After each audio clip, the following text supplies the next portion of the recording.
눈 주위에 만져보면 약간 오돌토돌한다거나 거울로 봤을 때 약간 하얗게 먼저 짜보시기도 하는데, 단순히 우리 좁쌀 여드름이나 이렇게 모공을 살짝 건드려서 짰을 때 나오는 정도의 수준이 아니라 오히려 짜다가 염증이 생겨서 흉터가 남는 경우가 있어서요.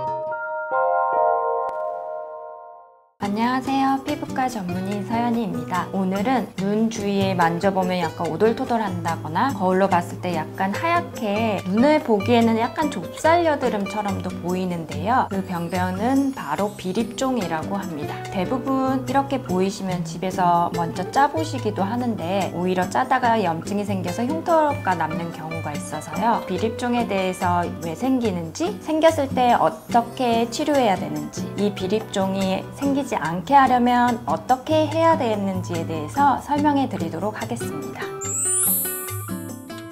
비립종은요, 쉽게 말하면 각질이 뭉쳐서 하얗게 보인다고 생각하시면 되고요. 처음에는 조그맣게 하얀데요, 이 각질이 점점 뭉쳐지면서 하얀색이 또렷하게 보이기도 하고 점점 커지는 것도 발견하실 수 있을 거예요. 그래서 저는 이거를 진주알이라고 표현하는데요, 오래될수록 깊숙이 박혀있는 형태로 보이기도 합니다.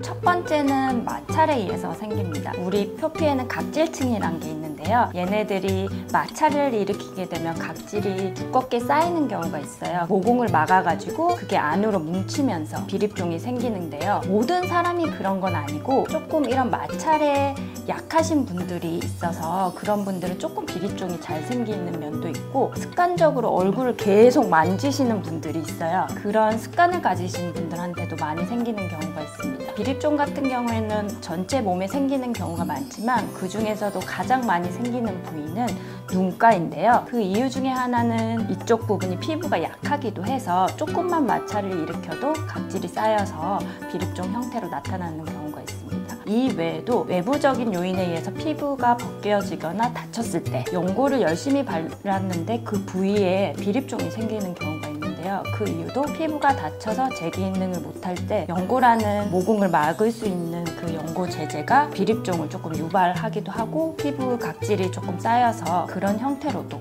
비립종이 생기기도 합니다. 환자분이 또 많이 물어보시는 것 중에 하나가, 비립종 같은 경우는 하나, 두 개도 많이 생기지만 연달아서 많이 생기는 경우도 있거든요. 그래서 여기로 번졌어요 라는 말을 많이 하시는데, 비립종 같은 경우에는 번지는 질환은 아니고요, 각각의 각질들이 쌓여서 모공 안쪽으로 들어갔다고 생각하시면 될 것 같습니다. 보통 눈 주위에 많이 생기는 게 비립종하고 평평사마귀란 게 있어요. 평평사마귀는 그야말로 이제 전염성이 있어서 생기는데, 비립종 같은 경우는 하얀색으로 보인다는 것도 구별 포인트고요. 평평사마귀는 번질 때 약간 가려움증이 있어요. 근데 비립종은 증상이 하나도 없어요. 단순히 하얗게 좀 보이고 만졌을 때 오돌토돌하다는 느낌? 그 외에 증상이 없으니까 이렇게 살짝 구분해 보는 것도 필요할 것 같습니다. 보기에는 하얗게 보이기 때문에 조금만 건드리면 바로 나올 것 같아서 집에서 많이 시도들 하시는데요, 이 비립종은 눈에 하얗게 보일 정도면 각질이 많이 뭉쳐서 피부 안쪽에 박혀있는 경우가 있거든요. 단순히 우리 좁쌀 여드름이나 이렇게 모공을 살짝 건드려서 짰을 때 나오는 정도의 수준이 아니라 피부에 깊숙하게 자극을 줘서 짜야 되는 형태이므로 병원에 내원하셔서 치료를 받으시는 걸 추천드리고 있습니다. 비립종은 놔둔다고 해서 절대 없어지진 않아요. 그 이유가 각질이 뭉쳐있는 거기 때문에 얘가 저절로 피부 안에서 녹거나 그러진 않거든요. 또한 무슨 연고를 바른다든지 크림을 바른다든지 해서 부분적으로 거기가 녹거나 하지 않기 때문에 유일한 방법은 이제 제거밖에 없습니다. 비립종 치료 같은 경우에는 각질이 뭉쳐져 있는 거기 때문에 니들링이라 해서 바늘로 해서 살짝 이제 뽑아내는 경우도 있는데, 좀 깊숙한 경우에는 레이저로 홀을 만들어서 압출을 해서 빼내는데요, 그 구멍을 내는 레이저로는 이제 CO2 레이저하고 어분야그라는 레이저를 사용하고 있고요. 하나하나 구멍을 내서 일일이 짜야 되기 때문에 조금 통증을 많이 느끼세요. 그 이유 중에도 하나도 깊숙하게 박혀있기 때문에 완전히 한 번에 제거해야지 이런 마음보다는 하나하나씩 조금 제거하시는 걸 추천드립니다. 그리고 너무 커지기 전에 조금 했을 때 미리 오셔서 하나씩 제거하는 것을 추천드립니다.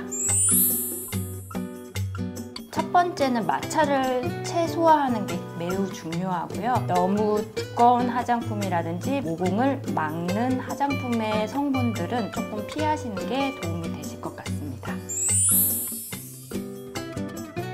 비립종 같은 경우에 많은 환자분들이 재발한다고 많이들 표현하시는데요. 비립종은 한번 제거해서 그 각질 덩어리를 빼고 난 다음에 거기는 완치된 거고요. 새로 올라왔다고 하면 다른 부분이 마찰에 의해서 또 각질이 모공 안쪽으로 박혀서 생긴 새로운 병변이라고 생각하시면 될 것 같습니다. 그러면 이런 병변이 안 생기려면 어떻게 해야 되냐라고 질문들 많이 하시는데요. 환자분들 중에 저는 비립종이 계속 생겨요 라고 고민하시는데 그런 성향을 가진 피부들이 있긴 하거든요. 그걸 아시는 분들 같은 경우에는 특히 조심하셔야 되는 게 마찰입니다. 보통 피부가 얇은 부위인 눈가라든지 피부가 다쳤을 때, 외상에 의해서 피부가 조금 벗겨졌을 때 크림이나 아니면 연고를 바를 때 보통은 조금 문지르면서 바른다고 하면 이런 분들은 약간 톡톡톡 하면서 이쪽을 보호해 주는 게 조금 필요할 거고, 두 번째로 예방하는 방법은 중요한 습관인데요. 환자분들 중에 대부분 무의식 중에 이렇게 좀 많이 문지르시는 분들이 있어요. 이런 분들이 실제로 비립종이 많이 생기거든요. 그런 습관 교정을 함으로써 비립종을 조금 예방하실 수 있을 것 같습니다.